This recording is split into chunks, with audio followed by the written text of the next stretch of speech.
Dans la vie, tout est un jeu. Il faut connaître les règles. La justice est un jeu, le mariage est un jeu, la vie des affaires est un jeu, la vie sentimentale est un jeu. Tout est un jeu dans lequel il faut connaître les règles qui permettent d'élever le niveau de qualité du jeu en question. Voilà, Jacques Chirac souhaitait prendre une décision qui ne me convenait pas beaucoup. Et donc j'ai dit, Monsieur le Président, donc je vais partir sur la pointe des pieds, mais je vais quitter l'Élysée. Je pense que l'intérêt général aujourd'hui, c'est la cohésion sociale. Je pense que le pays est menacé d'une certaine fracture. Il y a une certaine diffusion de l'irresponsabilité. Plus personne n'est responsable de rien. Et quand vous n'êtes pas responsable, vous n'êtes pas digne. Le premier besoin des humains, c'est la reconnaissance et la dignité. Parce que je pense que si on reste dans le mainstream d'une génération endormie qui se contente de renouveler ce qui a été fait dans le passé, c'est la mort.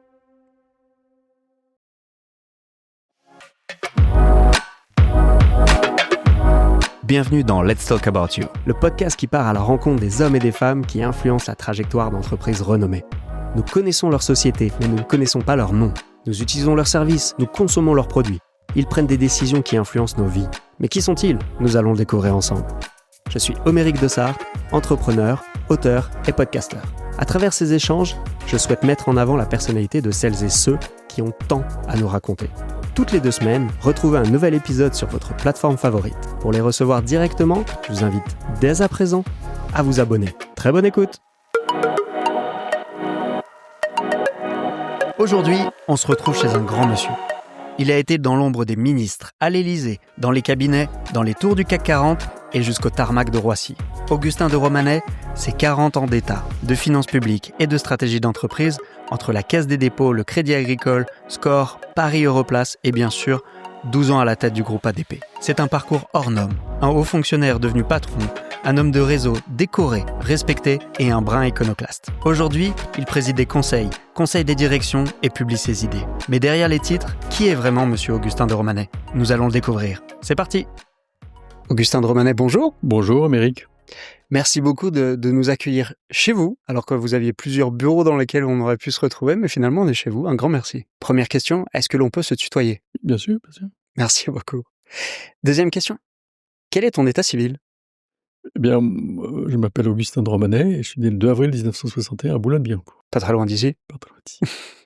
Quel est, Augustin, ton souvenir d'enfance le plus lointain ? Alors, peut-être est-ce que, c'est une question un peu difficile, peut-être est-ce que c'est l'époque où les pétroliers donnaient des goodies ? Parce que tous les week-ends, nous partions dans une maison à la campagne et en prenant de l'essence, les compagnies pétrolières rivalisaient d'inventivité pour nous offrir des goodies. Alors à l'époque, je me souviens que la compagnie Antar offrait des uniformes d'Astérix et d'Obélix.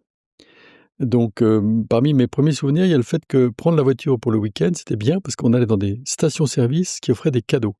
Évidemment, cet octroi de cadeaux a été interdit après la crise du pétrole, mais je me souviens encore très bien que, par exemple, en 1969, un peu plus tard, puisque mon premier souvenir doit être de l'âge de 4 ou 5 ans, mais en 1969, par exemple, je crois que c'était Esso qui distribuait des pièces commémoratives du bicentenaire de la naissance de Napoléon Ier, né en 1769. Et tu allais où à la campagne ? Oh, c'était une petite maison dans le Perche, dans un village qui s'appelait Saint-Martin-du-Vieux-Belem. Et tu y passais vraiment tous les week-ends ? Alors oui, on habitait Le Mans, et donc dans la Sarthe. D'accord, ouais. Et donc, quand je dis petite maison, c'était une ancienne abbaye. Et effectivement, habitant Le Mans, nous faisions 57 kilomètres et considérions que notre père était un magicien, puisque lorsqu'au bout de 24 kilomètres, on lui demandait quand est-ce qu'on arrive, il nous disait imperturbablement le nombre précis de kilomètres qui nous restait. Et on se demandait s'il n'avait pas un ordinateur dans la tête. Oui, parce qu'on n'est pas à l'époque du GPS. Après, il connaissait le chemin de tête. Par cœur. Une enfance plutôt très heureuse, des frères et sœurs ? Une enfance extrêmement heureuse, avec 4 frères et sœurs, et la chance de vivre dans des villes de province, donc avec un niveau de pression et de stress réduit par rapport à la vie de Paris et de la banlieue. Il va falloir que tu nous expliques, parce que quand on voit tout ce que tu fais aujourd'hui, mais on y reviendra. Donc, grandi au Mans, qu'est-ce que tu peux nous raconter sur cette période, sur ce que faisaient tes parents Alors, cette période du Mans était une période très bénie, puisque nous allions tous les week-ends dans la propriété de mes grands-parents paternels, et pendant l'été dans la propriété de mes grands-parents maternels. Et au fond, c'était une vie qui était chanceuse, puisque la vie au Mans est quand même une vie très agréable, on avait un jardin, etc. Et c'était marqué par la personnalité de mes 2 grands-parents, qui pour chacun d'entre eux étaient nés au siècle dernier, le premier en 1891, le deuxième en 1898. Tous les 2 étaient maires de leur village et tous les 2 s'intéressaient à l'intérêt général.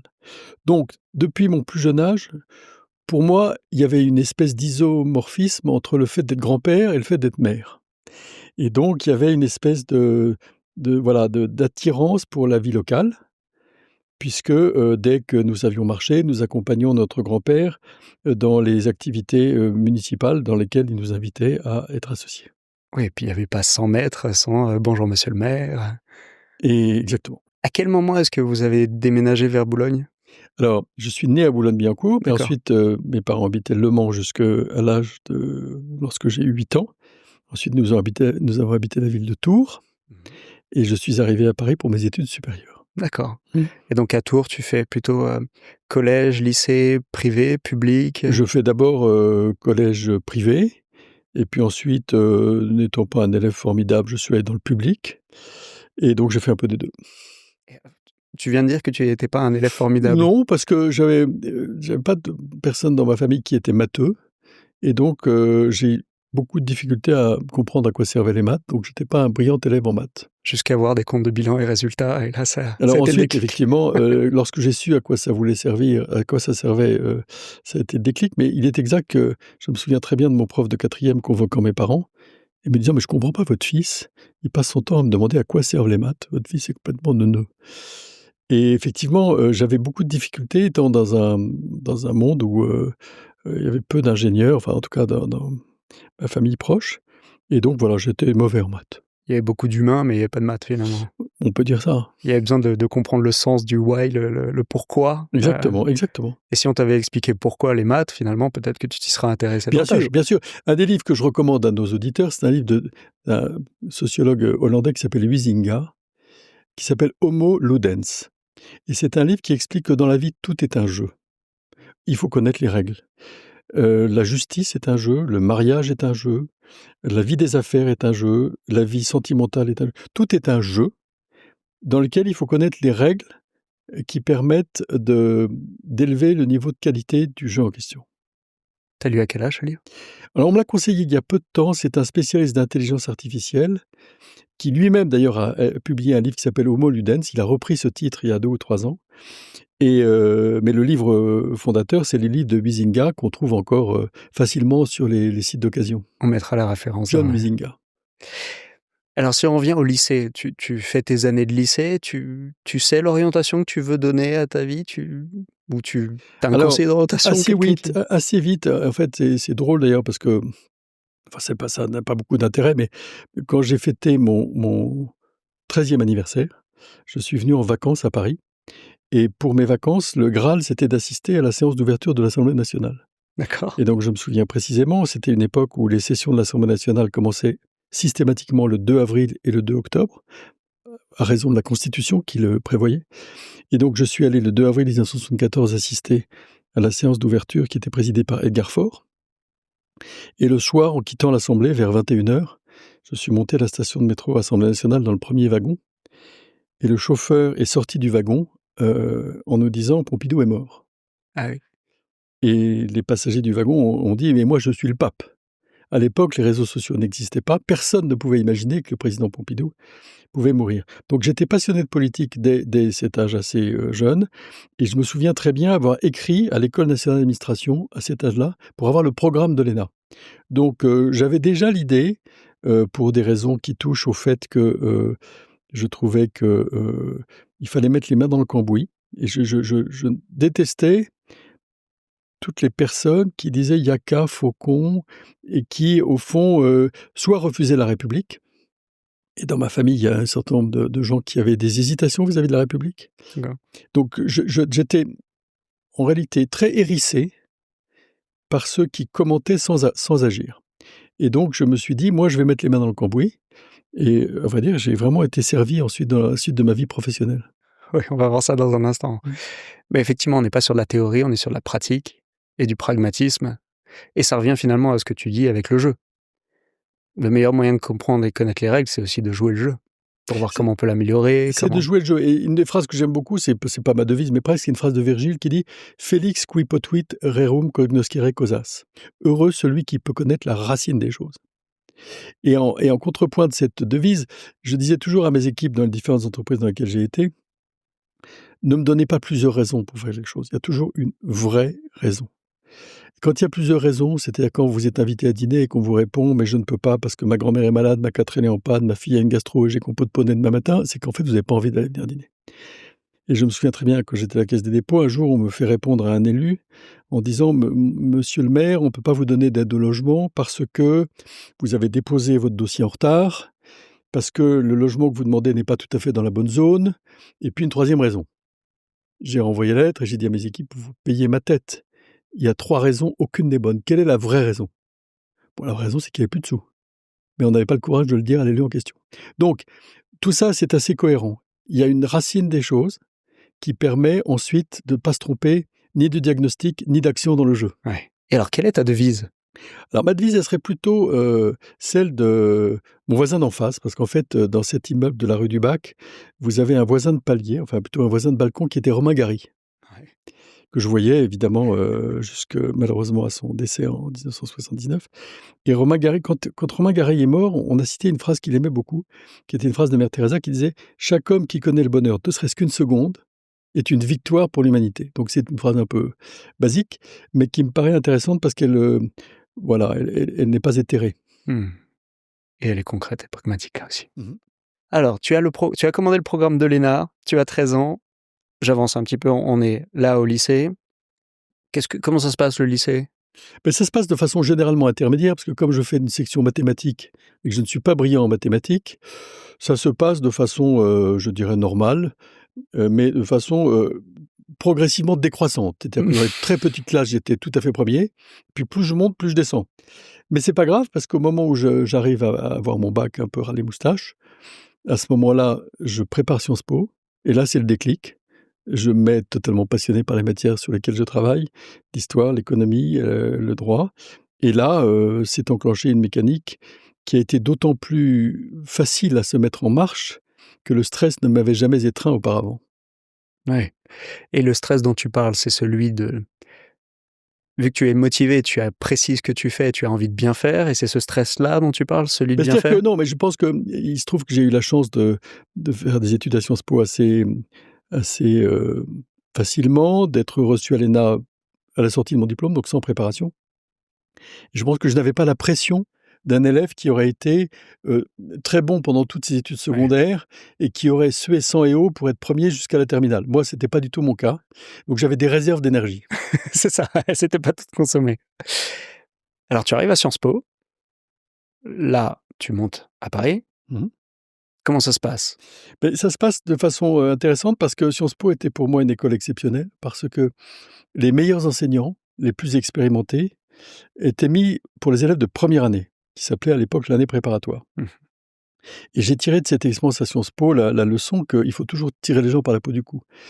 Lorsque vous arrivez à Sciences Po, vous êtes débutant, vous n'êtes pas très bon. Mais vos professeurs vous disent « tu n'es pas bon, mais comme tu as des capacités, je vais te prendre par la peau du cou et tu vas devenir bon ».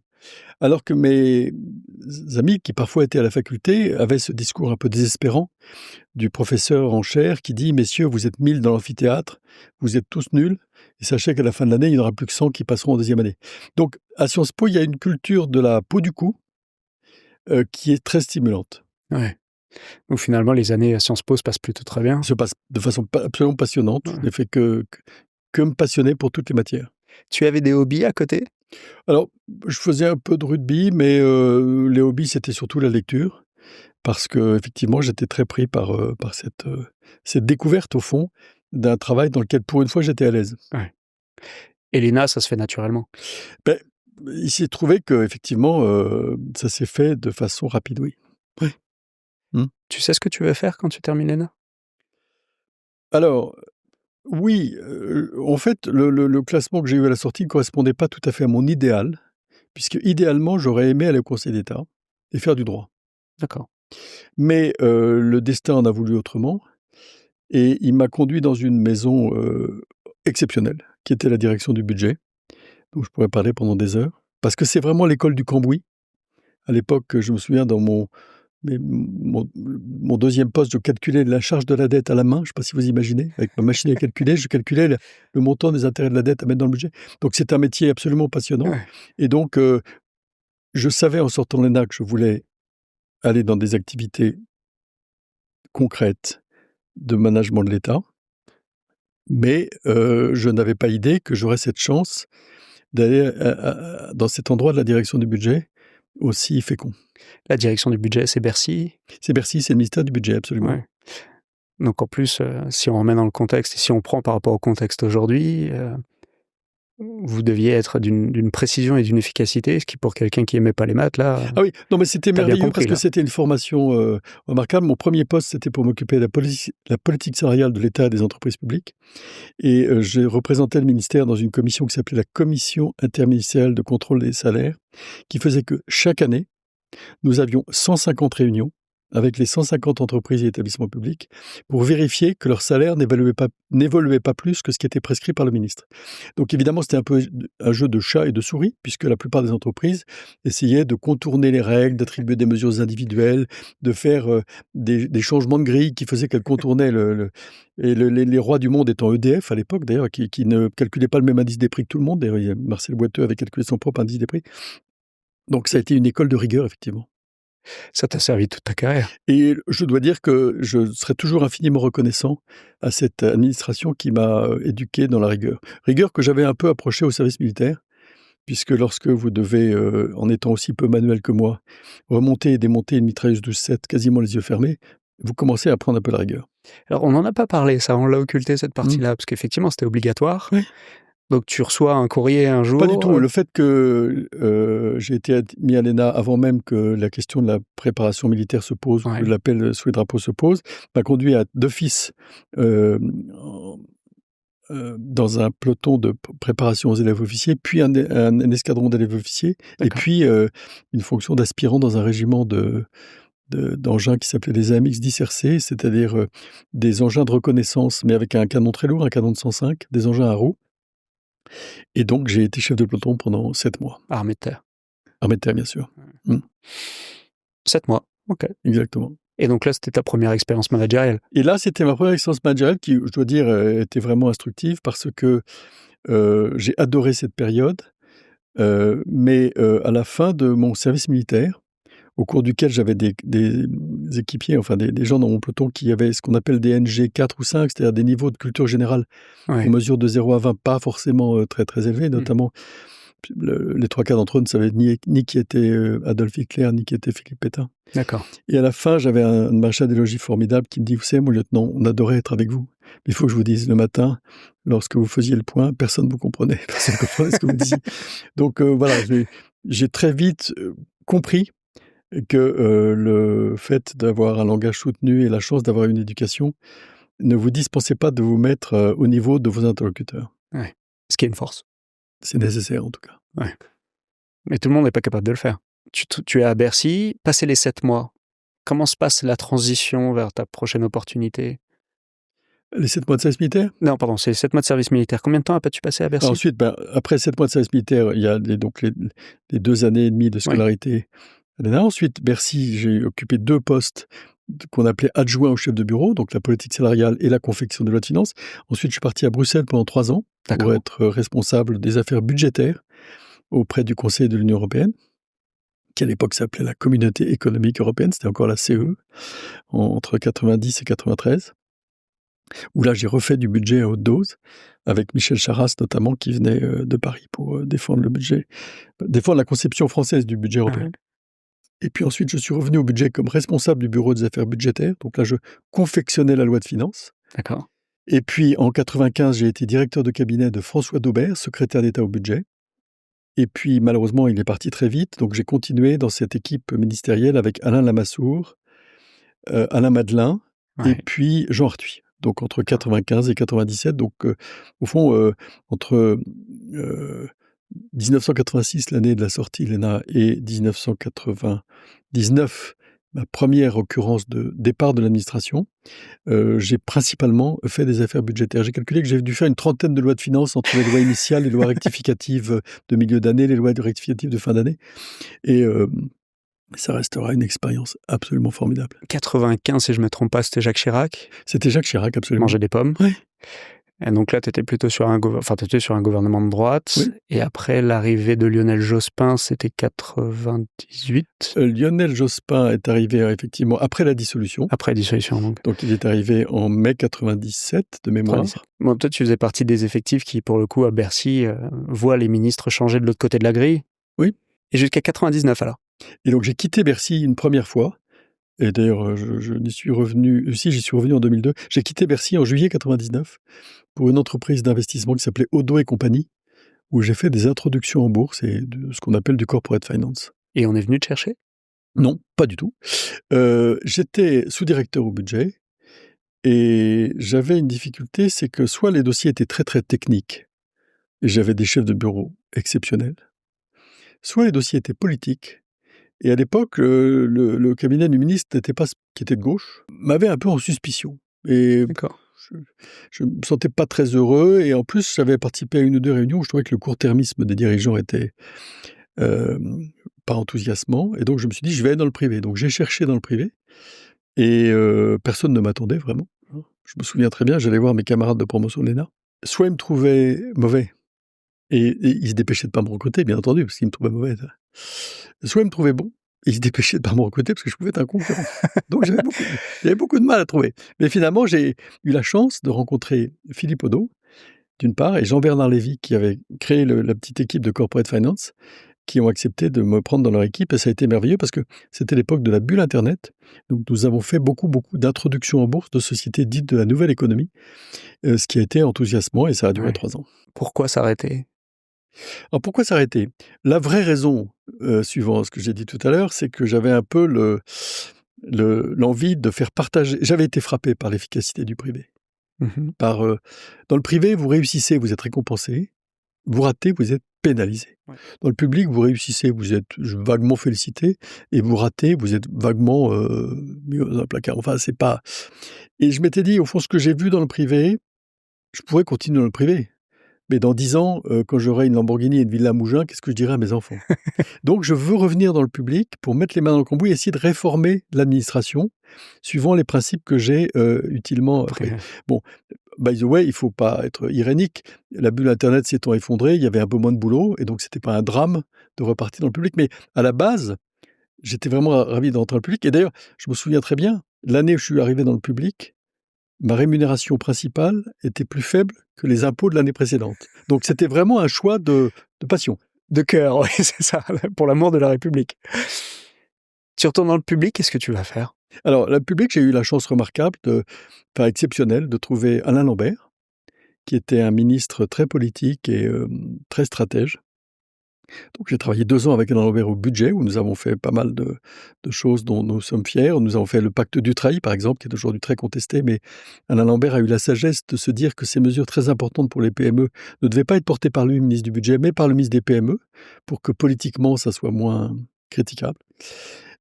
Ensuite, après Alain Lambert, j'ai été directeur de cabinet de Jean-Louis Borloo, au ministère de la Cohésion sociale, où nous avons fait le plan de cohésion sociale, qui je crois a été très important dans le quinquennat de Jacques Chirac, et qui a permis de montrer que la gauche n'avait pas le monopole du cœur. Et puis après Jean-Louis Borloo, j'ai été invité par Jean-Pierre Raffarin à rejoindre son cabinet comme directeur adjoint. Et lorsque Jean-Pierre Raffarin est parti, pour des raisons familiales, je ne souhaitais pas continuer en cabinet, bien que Dominique de Villepin m'y ait invité, et donc je souhaitais rentrer à la maison. Dominique Villepin me retenait un peu et on m'a sollicité pour aller comme secrétaire général adjoint de l'Élysée. D'accord. Et là, après avoir beaucoup hésité, j'ai compris qu'en fait, pour moi, l'alternative était la suivante. Soit je repartais à Bercy, et je pense que Thierry Breton ne m'aurait pas laissé tranquille 5 minutes, il m'aurait appelé à son cabinet, soit j'allais chez Jacques Chirac. Et je me suis dit qu'il y avait plus de bénéfices à tenter l'expérience du palais de l'Élysée. Et tout ça avec le soutien de ton épouse, j'imagine, qui... Avec la compréhension remarquable, mais qui effectivement trouvait que le fait qu'on rentre à 10h tous les soirs était parfois un peu rude pour la vie de famille. Donc elle a été exceptionnelle, oui. Comment est-ce qu'on jongle justement dans cette...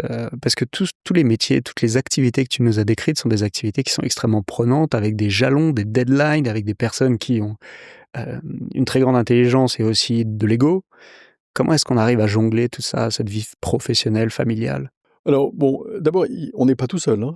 Moi, jamais il n'aurait existé que je puisse avoir cette activité professionnelle si je n'avais pas une femme hors du commun. Elle a pris soin de nos enfants d'une façon qui est exceptionnelle, qui m'a permis d'avoir cette activité, étant acquis quand même que, le golf et la chasse m'étaient totalement, étaient hors de mon champ mental, ce qui fait que je passais quand même tous mes week-ends auprès de mes enfants. Mais c'est vrai que c'est prenant, c'est vrai que c'est un choix et c'est vrai qu'il faut avoir la chance d'avoir, un conjoint qui soit, équilibré, intelligent et compréhensif, ce qui était mon cas. Ouais, c'est un travail d'équipe.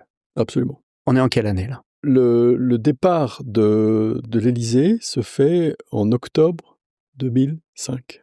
Très bien. Et ce départ, 2006, pardon, 2006. il est voulu?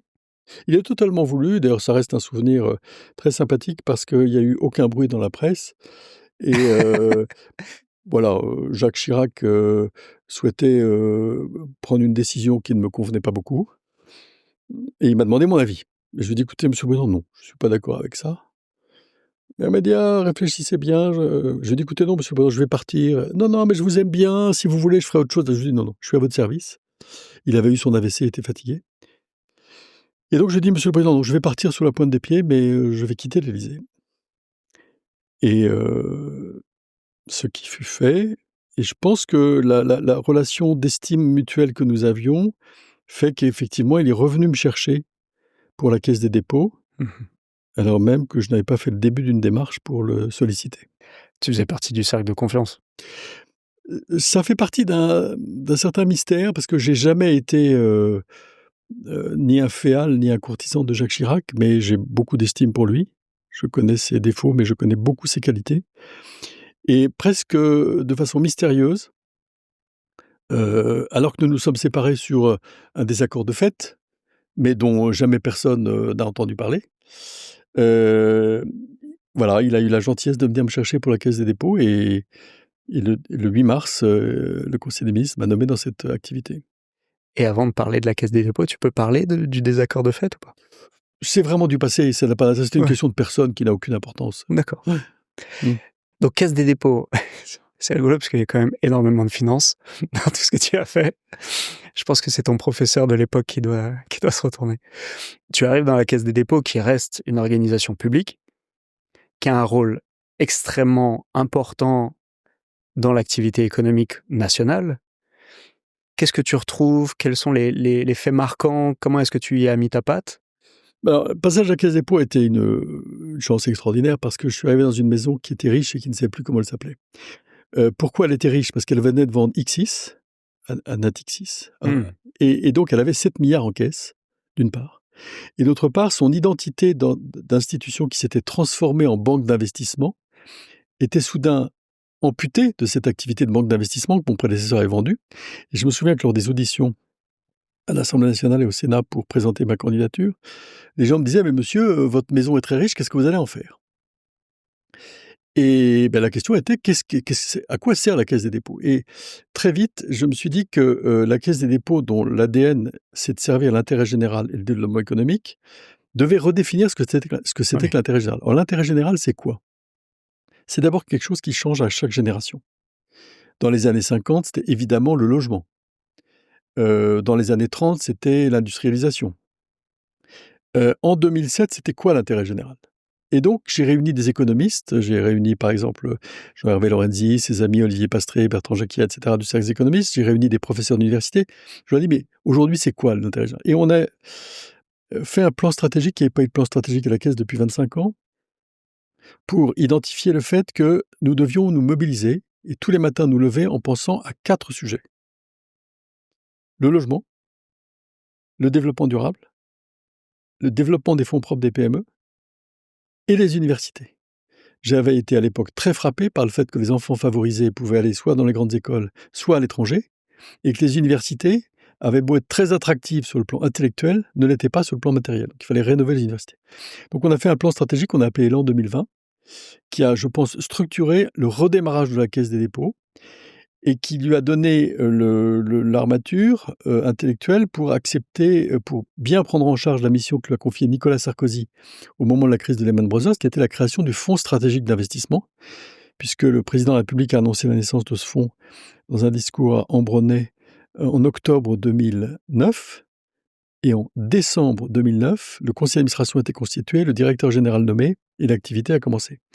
Et c'est ce qui est le fondement de la BPI aujourd'hui, la Banque publique d'investissement, est née sur les bases du Fonds stratégique d'investissement. Donc la Caisse des dépôts est redevenue une institution au service de l'intérêt général, et pas un petit peu au service des métiers financiers comme elle avait pu l'être lorsque je suis arrivé en 2007. Si je fais une petite digression, pour toi, aujourd'hui, c'est quoi l'intérêt général? Je pense que l'intérêt général aujourd'hui, c'est la cohésion sociale. Je pense que le pays est menacé d'une certaine fracture. Parce que, d'abord, il y a une certaine diffusion de l'irresponsabilité. Plus personne n'est responsable de rien. Et quand vous n'êtes pas responsable, vous n'êtes pas digne. Et le premier besoin des humains, c'est la reconnaissance et la dignité. Donc il y a cette fracture, je dirais, intellectuelle, du rapport à la responsabilité, à la prise en charge de chacun de son destin. Et puis d'autre part, des taux d'intérêt nuls pendant 20 ans ont conduit à un écartement des conditions qui fait que, par exemple, les facultés d'un jeune du secondaire de faire des études supérieures peuvent être affectées par le niveau de patrimoine de ses parents, ce qui, au bout d'un certain moment, peut affecter la cohésion sociale. Donc je pense que voilà, le sujet d'intérêt général aujourd'hui, c'est de réinjecter de la responsabilité dans le pays, et puis de prendre garde au fait que l'éducation / l'égalité des chances est le socle sur lequel se fonde la confiance des générations successives. Donc remettre de la méritocratie en place, de l'équité. Remettre du respect vis-à-vis des enseignants, remettre des moyens pour les enseignants, remettre de l'exigence vis-à-vis des élèves, et remettre un système d'éducation supérieure qui fasse que ceux qui ont les moyens fassent les études qu'ils peuvent faire, et ceux qui n'ont pas les moyens aient des bourses ou des facultés d'accès qui soient organisées. Ouais. Sans compter aussi la question de certaines parties du territoire qui sont un petit peu abandonnées, que ce soit le narcotrafic, l'absence de services publics et un certain déclassement urbain et administratif. Oui, c'est vrai. Parce qu'on entend, si je reprends tes propos, on en entend parler dans la presse au quotidien. Par contre, on ne voit pas la notion de responsabilité beaucoup ressortir de ces propos.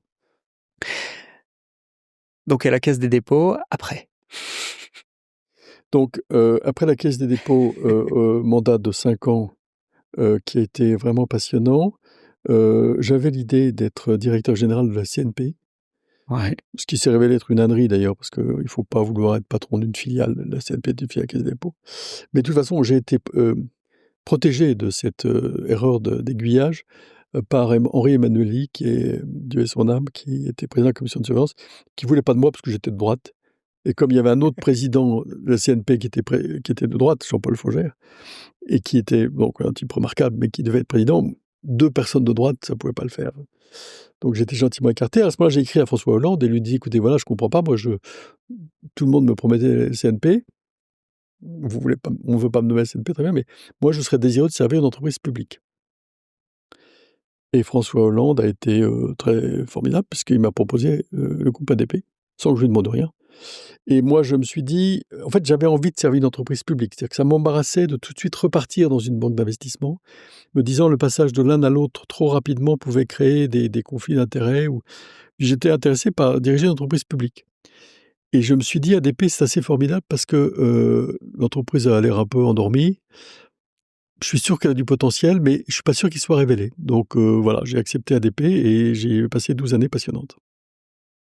Tu as développé une méthode Augustin de Romanet pour quand tu arrives à une nouvelle direction? Je pense pas que je puisse dire que j'ai adopté une méthode parce que j'ai dû faire beaucoup de bêtises quand même. Je pense que lorsque j'étais nommé à la Caisse des dépôts, j'avais 46 ans et je suis pas sûr que j'ai tout fait bien. En revanche, ce que j'avais appris d'Alain Lambert, c'est le caractère stratégique de la délégation. Quand je suis arrivé au cabinet d'Alain Lambert en 2002, j'avais déjà une expérience de directeur de cabinet parce que j'avais été directeur de cabinet à 34 ans. Et à l'époque, je faisais tout moi-même. Je quittais le bureau à 2h du matin, je faisais les discours moi-même, les réponses aux questions fiscales moi-même, etc. Et puis Alain Lambert m'a dit, écoute Augustin, moi je suis stratège, toi tu es exécutant. Donc moi, les réunions de détail, je n'en veux pas, c'est toi qui les fais. Et là, je me suis dit, mais au fond, il a raison, mais moi, je vais faire pareil. Je vais recruter les meilleurs dans le cabinet et ne rien faire moi-même. Donc, je faisais plus les discours moi-même, etc., etc. Donc, cette école de la délégation, elle m'a été enseignée par Alain Lambert. J'ai essayé de la pratiquer avec plus ou moins de bonheur, j'espère plus que moins, mais je ne sais pas, à la Caisse des dépôts. Et ensuite, ça m'a été effectivement utile pour piloter ADP. Parce qu'il y avait beaucoup de monde à ADP. Enfin, il y a beaucoup de monde à ADP. Oui, il y a beaucoup de monde à la Caisse des dépôts, mais effectivement, quand on a des grandes équipes, il faut accepter d'organiser la délégation et la répartition du pouvoir. C'est quoi tes 2-3 faits marquants, faits d'armes à ADP? Ceux dont tu es le plus fier? Dans ADP, je dirais, j'en verrai 3 rapidement, parce qu'on a fait beaucoup de choses. Le premier, c'est le changement de la marque pour redonner de la fierté aux équipes, à qui je disais que le service, ça n'est pas la servitude. Quand je suis arrivé, ils disaient on est les rampants, on est un peu les prolétaires par rapport aux compagnies aériennes qui sont chics. Je leur dis pas du tout. Le service, c'est un très beau métier. La deuxième chose importante, c'est le Charles de Gaulle Express, qui est la ligne directe qui reliera la gare de l'Est et la gare du Nord, de fait, à Charles de Gaulle en 20 minutes, 4 fois par heure sans arrêt, à partir du 27 mars 2027. Donc ça a été un combat de tous les instants. Et puis la troisième chose, je dirais, c'est la façon dont on a accueilli les handicapés au moment des Jeux Olympiques. Oui.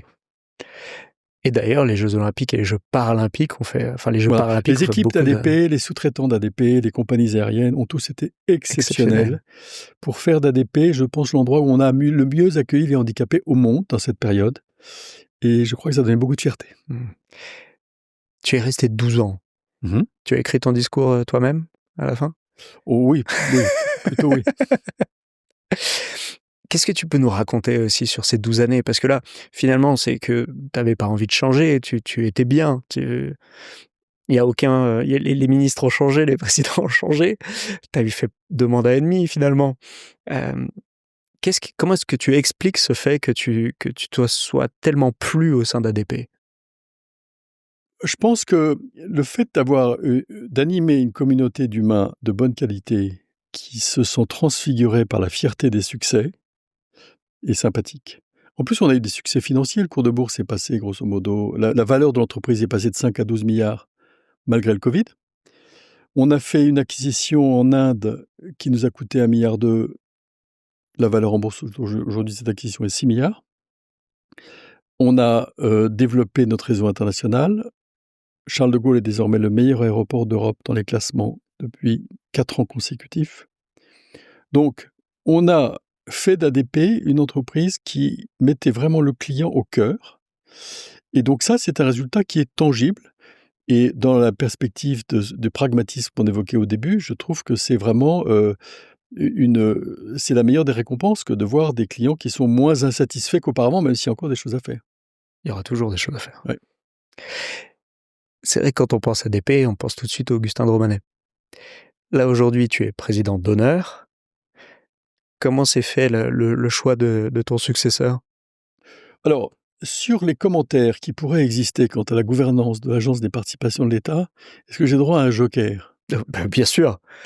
Voilà, donc le choix de mon successeur s'est fait de façon finalement correcte, parce que j'ai insisté pour qu'il y ait le comité des nominations du conseil d'administration joue son rôle.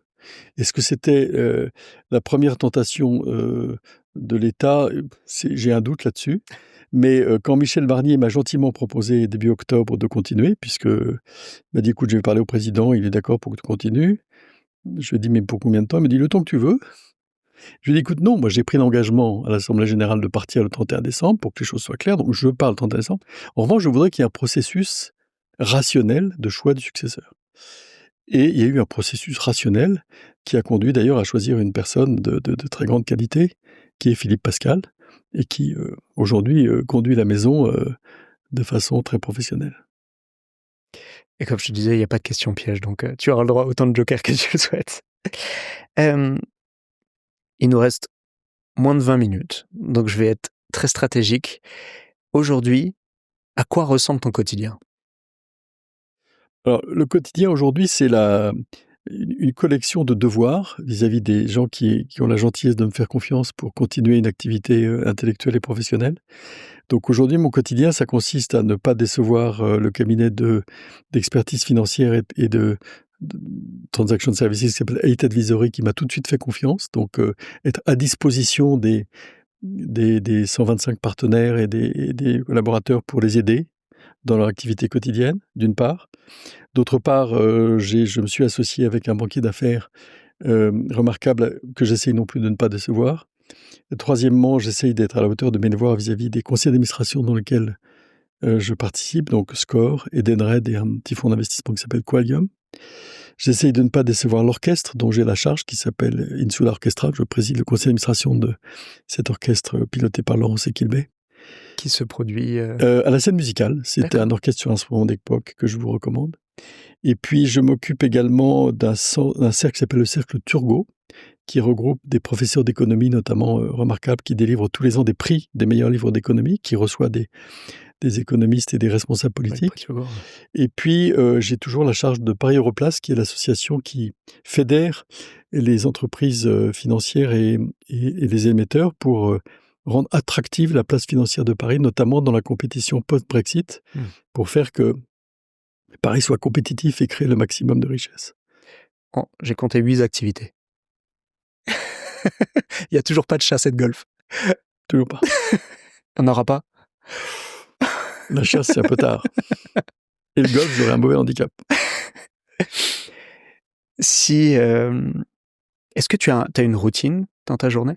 Pas vraiment, sinon d'essayer de se lever suffisamment tôt pour avoir un quart d'heure de réflexion, de lecture, de méditation, de quoi que ce soit, pour ne jamais commencer la journée en étant stressé. Voilà. Donc la routine, ça serait peut-être de prendre un peu de temps pour soi le matin. Tu te lèves à quelle heure le matin ? Vers 7h, entre 6h30 et 7h. Et coucher à... Pas très tôt. Pas très tôt, toujours vers 1-2 heures ou plutôt 11 minuit ? Non, plutôt minuit. Minuit, d'accord. On va passer à ce que j'appelle le speed questionnaire. Donc je vais te faire 3 propositions et tu me dis celle qui te parle le plus. Thé, café, chocolat ? Chocolat. Au petit déjeuner ? Non plus, non, mais en fait, le chocolat, c'est vraiment ce qui permet d'éviter le fait de prendre 18 cafés dans la journée. En fait, je prends 18 cafés dans la journée, mais quand je me retrouve dans un café, je me dis, je ne vais pas prendre le 19e. Matin, midi ou soir ? Oh, plutôt le matin. La Fontaine, Rimbaud, Proust, autre ? Incontestablement La Fontaine. On en parlait juste avant. Ville, campagne ou montagne ? Ville. Roissy, Charles de Gaulle, Le Bourget ? Enfin, Roissy, Orly, Le Bourget ? 1914, premier aéroport d'Île-de-France, Le Bourget. Paris, Shanghai, New York ? Paris. Lecture, cinéma ou musique ? Lecture. Printemps, été, automne, hiver ? Printemps. Et je passais un peu vite. Qu'est-ce que tu lis ? Alors, en fait, j'ai découvert les romans très très tard. Je me souviens de la colère qui m'a habité lorsque j'ai lu Lys dans la vallée à l'âge de 17 ans et que j'en ai beaucoup voulu à mes parents de ne pas avoir fait lire des romans. Mes parents étaient dans les essais, les livres d'histoire, etc. Donc spontanément, dans ma vie professionnelle, j'ai toujours beaucoup lu de livres d'économie, de politique, etc.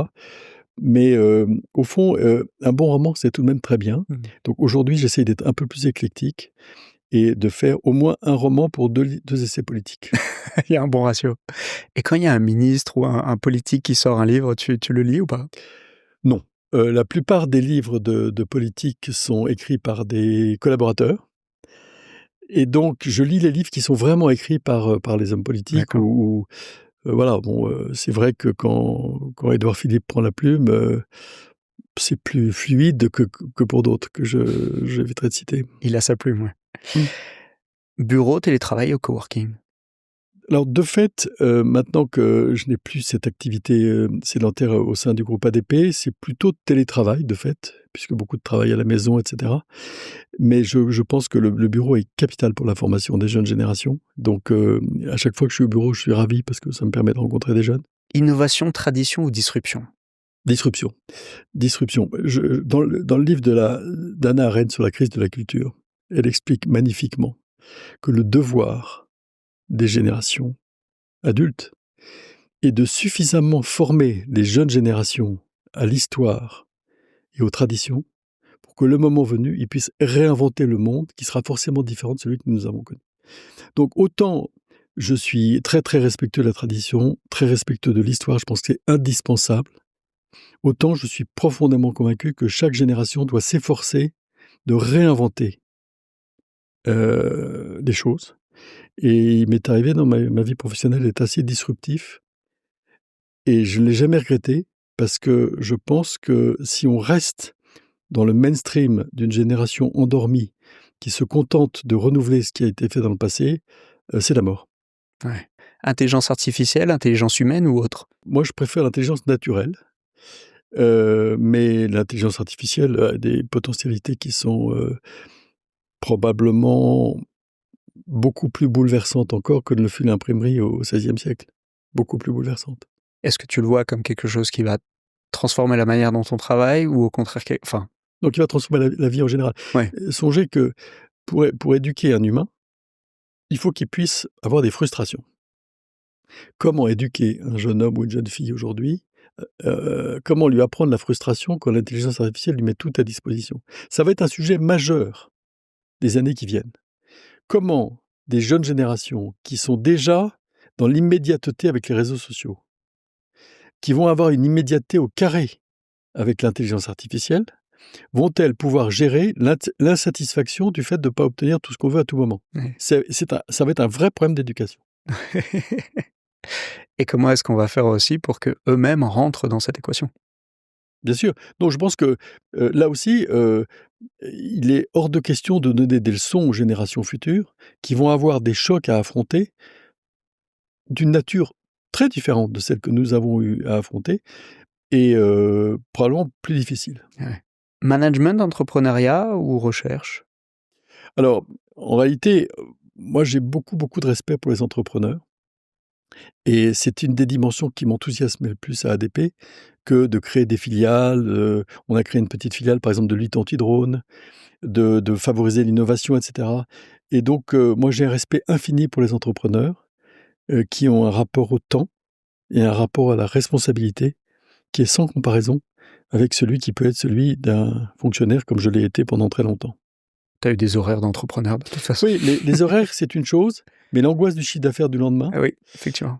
pour un entrepreneur, l'angoisse du temps qu'il fait pour l'agriculteur est quelque chose qui est irréductible et qui n'est pas forcément toujours partagé par celui qui a la chance d'avoir une rémunération qui tombe à la fin du mois, comme le fonctionnaire. Tout à fait. En termes de réseaux sociaux, LinkedIn, Instagram, TikTok. Alors, à ADP, j'ai beaucoup utilisé Twitter parce que ça me permettait d'être en relation avec les passagers mystères qui savaient où me trouver pour me dire que tel terminal était sans climatisation, tel trieur à bagages était en panne, etc. Et mes équipes au début m'ont un peu pris pour un fou parce que elles se sentaient un peu surveillées puisque je savais en temps réel que monsieur X ou madame Y se retrouvait au terminal 2G avec une absence totale de taxi. Je le savais en temps réel. Et c'est toi qui gérais ton compte? Je gérais mon compte personnellement et comme j'ai un principe qui est jamais de courrier sans réponse, voilà. Donc ça, je pense que ça a contribué à faciliter le temps de réaction, de réponse aux besoins des usagers. Bon, pour le reste, j'aime bien Instagram parce que ça permet de partager des intérêts de lecture, par exemple. J'utilise très, très modérément LinkedIn. J'ai très peu de relations sur LinkedIn, même si, en pratique, je l'utilise comme tout le monde. Augustin, il me reste 3 questions. Est-ce que tu as une recommandation de lecture, un podcast ou une newsletter à suivre? Alors, les podcasts, j'aime beaucoup les podcasts de Philippe Collin sur l'histoire, les podcasts de France Inter qui sont vraiment exceptionnels. Le podcast sur Léon Blum, le podcast sur le maréchal Leclerc, le podcast sur Sigmaringen, enfin, je recommande vraiment. Quant aux livres, j'en lis à peu près tout le temps. Donc les 2 derniers sur lesquels je me suis attardé, c'est d'une part la biographie de Tocqueville par Françoise Méloniot. D'accord. Bon, c'est la meilleure connaisseuse de Tocqueville en France. Elle a édité les 18 volumes des œuvres complètes. Et cette biographie est dans un style qui est condensé, nerveux et très approfondi. Donc je la recommande. Et puis sinon, je vous disais que j'aimais de temps en temps lire des romans. Il y a un écrivain que j'aime beaucoup qui s'appelle Pauline Dreyfus, qui construit progressivement une œuvre avec tantôt des romans à caractère historique ou politique, tantôt des romans un petit peu plus légers. Et là, elle a écrit Un pont sur la Seine, qui raconte l'histoire du XXe siècle à travers l'opposition entre 2 rives de la Seine, et une famille qui est, tout au long du siècle, écartelée entre les producteurs de chasselas de Thomery et les salariés de l'usine Jeumont-Schneider de Champagne. Et c'est un roman qui se lit très facilement et qu'il faut lire avant les fêtes de Noël pour éviter d'avoir toutes les querelles familiales qui sont expliquées dans ce bouquin. C'est chez Grasset. Est-ce que tu as un ami ou une connaissance que tu me recommanderais d'inviter sur le podcast? Bien sûr. Alors, par exemple, j'imagine que moi, j'ai beaucoup de respect pour des chefs d'entreprise comme Jean-Dominique Sénard, Xavier Fontanet. Je pense que tu les connais tous les deux, et ce sont deux chefs d'entreprise pour lesquels j'ai beaucoup de respect. Jean-Dominique, parce que c'est probablement un des chefs d'entreprise qui a le rapport avec la responsabilité le plus établi. Et Xavier Fontanet, parce qu'il a le rapport à la créativité stratégique le plus accompli. J'ai beaucoup aimé la biographie de Xavier Fontanet. Ah ben, tu l'as reçu alors? Non, mais j'ai lu son livre, j'ai lu sa biographie. Tu ne perdras pas ton temps avec lui. Avec grand plaisir. Et une dernière question, non, j'en aurai peut-être une bonus après. Mais si on souhaite te contacter, la meilleure manière de s'y prendre? Peut-être un message sur LinkedIn, par exemple. Et ma dernière question, elle n'est pas piège non plus. S'il y avait une chose que tu voudrais refaire différemment dans toutes ces expériences absolument incroyables que tu as eues, ça serait quoi? Ça serait d'appliquer un principe de management qui m'avait été, dont l'écho m'avait été donné par François Pinault. C'est un devoir du patron que de se séparer des mauvais plus tôt. Quand vous avez quelqu'un qui est nuisible dans votre équipe, il produit 3 effets négatifs. Le premier, c'est qu'il est intrinsèquement mauvais. Le deuxième, c'est que les troupes qu'il a sous ses ordres sont désespérées de voir un mauvais. Et le troisième, c'est que le moment venu, cette personne peut beaucoup vous nuire. Ouais. J'applique moi maintenant un principe qui est quand il y a un doute, il n'y a pas de doute. Voilà. Et je n'ai pas appliqué ce principe dans une circonstance précise de ma vie professionnelle, et je le regrette toujours. On va finir sur cette leçon qui va servir à beaucoup, beaucoup de monde. Un grand merci. Oui. C'était absolument formidable.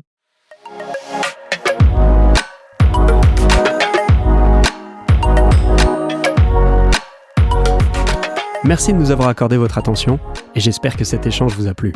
Si c'est le cas, je vous invite à commenter cet épisode sur Spotify et YouTube, mais également à vous abonner sur votre plateforme favorite. Vous pouvez également m'envoyer un message sur LinkedIn, j'y répondrai avec plaisir. On se retrouve dans 2 semaines pour un nouvel épisode.